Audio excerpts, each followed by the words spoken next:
ते ज्याच्यामध्ये असं आहे, त्याच्यामध्ये मला असणारं जे आम्ही जी मागणी केली होती ती मागणी ॲटलिस्ट त्याच्यामधली मान्य झालेली आहे. त्या ह्याच्यामध्ये कस्टोडियल डेथची जी आहे इन्क्वायरी ती ज्युडिशियल मॅजिस्ट्रेटकडे असल्यामुळे ते ज्युडिशियल मॅजिस्ट्रेट पुढे आम्ही असं त्या ठिकाणी करतोय. आम्ही फक्त एवढंच म्हटलंय की गव्हर्नमेंटच्या वतीने जे कोणी ॲडव्होकेट नेमलेले आहेत त्यांना आपण असणारा कोर्टाला रिक्वेस्ट करायला सांगा की लवकरात लवकर ती कंप्लीट करण्यात यावी.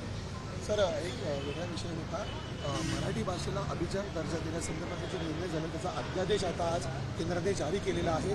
तुमची पहिली प्रतिक्रिया काय? मराठीला आता तरी कुठेतरी मानाचं स्थान मिळताना दिसतंय.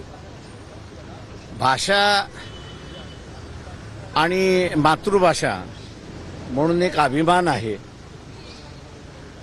आणि तिचा घरगुती याच्यामध्ये वापर झाला पाहिजे याच्याबद्दल मी म्हणत नाही. परंतु ज्यावेळेस मी राष्ट्र म्हणून असणारं ज्यावेळेस बघतो त्यावेळेस भाषा ही असणारं एक बाइंडिंग फोर्स आहे मोठ्या प्रमाणात, तेव्हा ती नॅशनल लँग्वेजला रिप्लेसमेंट म्हणून असं कोणी त्याच्यामध्ये बघू नये. ती आपली घरगुती भाषा आहे, नॅचरल भाषा आहे, असंच तिला फक्त संबोधावं अशी माझी विनंती आहे. त्याच्यात थँक्यू.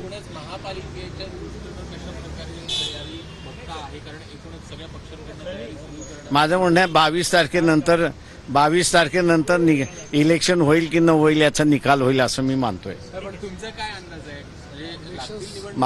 माझा अंदाज हा आहे की लॉर्डशिप खानविलकरांचं जे जजमेंट आहे हे अत्यंत विस्तृत जजमेंट आहे. आता ह्याच्या व्यतिरिक्त जजमेंट येईल का याच्याबद्दल मला शंका आहे. तुम्हाला वाटतं निवडणुका होणारच नाहीत म्हणून यापुढे महापालिकेच्या ओबीसीच्या आरक्षणाचं घोंगडं